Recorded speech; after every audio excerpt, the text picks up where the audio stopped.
Bienvenue sur Africa 24 dans cette nouvelle édition du 12-15. Voici les titres de l'actualité.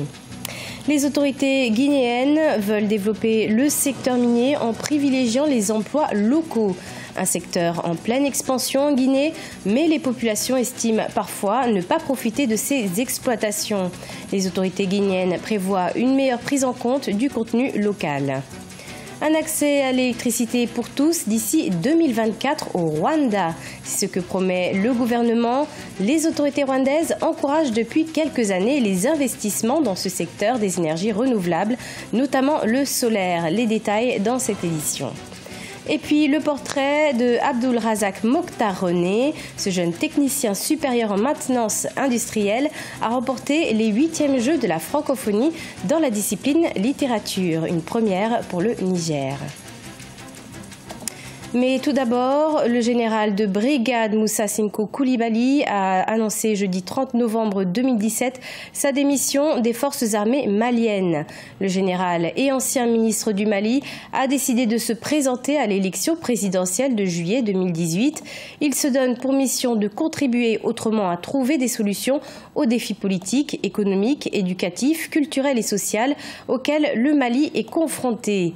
Il sera le deuxième candidat officiel à la succession du président Ibrahim Boubacar Keïta après le maire de Sikasso, Khalifa Sanogo. Plus de main-d'œuvre locale dans les activités liées à l'exploitation minière. C'est l'objectif que se sont fixés les autorités guinéennes. Des embauches qui serviront à stimuler le développement économique et social à travers la création d'emplois tels que la restauration, la fourniture de denrées et la construction. Les détails dans ce sujet d'Emmanuel Milimounou. La Guinée dispose d'importantes ressources minières dont l'exploitation ne lui ont pas encore assuré son développement. Les régions de la Basse-Guinée et de la Haute-Guinée sont celles où se concentrent les plus fortes activités d'exploitation minière. Les populations de ces zones bénéficient peu des retombées de ces activités, ce qui se traduit par des remous parfois violents causant des pertes en vies humaines, d'où la nécessité de promouvoir le contenu local. En plus de ce que les entreprises payent à l'État en termes de taxes et redevances, trouvons quelques ressources qu'on peut sortir de cette manne-là pour les adresser directement aux collectivités. Et ce sont ces fonds qui financent ce qu'on appelle le contenu local. Faire en sorte que ces entreprises impactent directement d'abord les communautés et par extension tout le pays. Depuis 7 ans déjà, le secteur minier guinéen connaît un programme de réforme. Parmi les changements apportés, on peut citer notamment l'adoption de nouveaux codes miniers, la modernisation et la mise en ligne du cadastre minier et la part croissante de sa participation au budget national. Cependant, les populations n'ont pas encore fini de tirer le plein profit de ces activités minières. Actuellement, l'exploitation minière représente environ 13% du produit intérieur brut, 20% des recettes publiques et 80% des recettes d'exportation.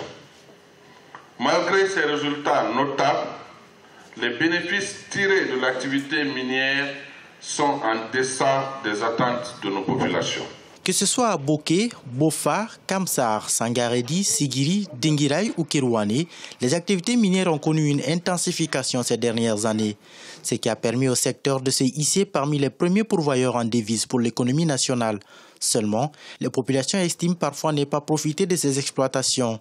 Une meilleure prise en compte du contenu local s'avère comme une solution à la prévention de ces remous sociaux.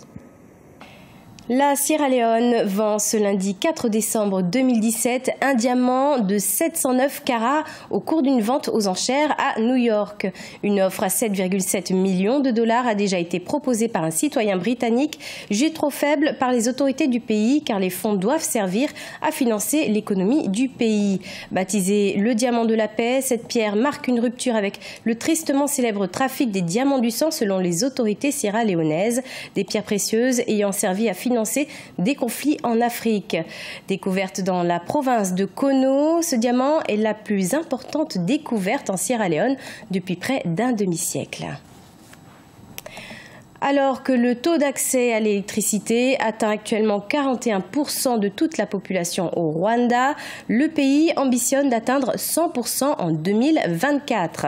Le gouvernement encourage les investissements dans ce secteur, mais quelques obstacles, notamment l'accès au financement, s'avèrent difficiles à surmonter de la part des investisseurs locaux qui demandent au gouvernement d'intervenir. Les explications avec Fraterne Diakei-Sanga.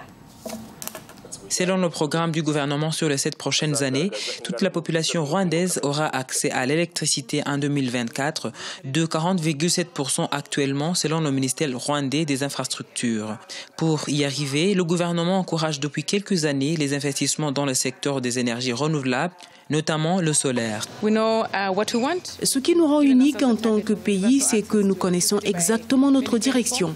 Nous sommes conscients que nous nous sommes donné une grande tâche d'atteindre 100% d'électrification nationale d'ici 2024 et que 50% seront couverts par les énergies hors réseau.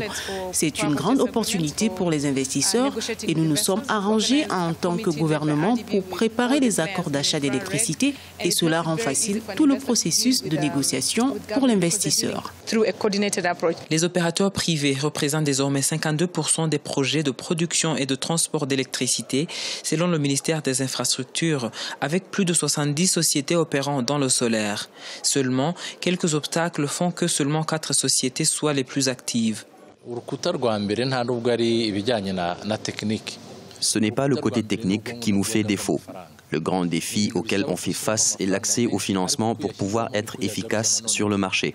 Investir dans le secteur de l'énergie demande assez de capital et c'est là qu'est notre problème. Par exemple, aucune banque ne peut débloquer $1 million sans garantie et les sociétés locales ne peuvent pas en trouver facilement. Même si le gouvernement affirme avoir diminué les taxes à l'importation des matériaux solaires à 25%, les acteurs privés dans ce secteur trouvent que ce taux est encore élevé et le considèrent comme l'un des défis majeurs d'investissement dans le secteur de l'énergie solaire.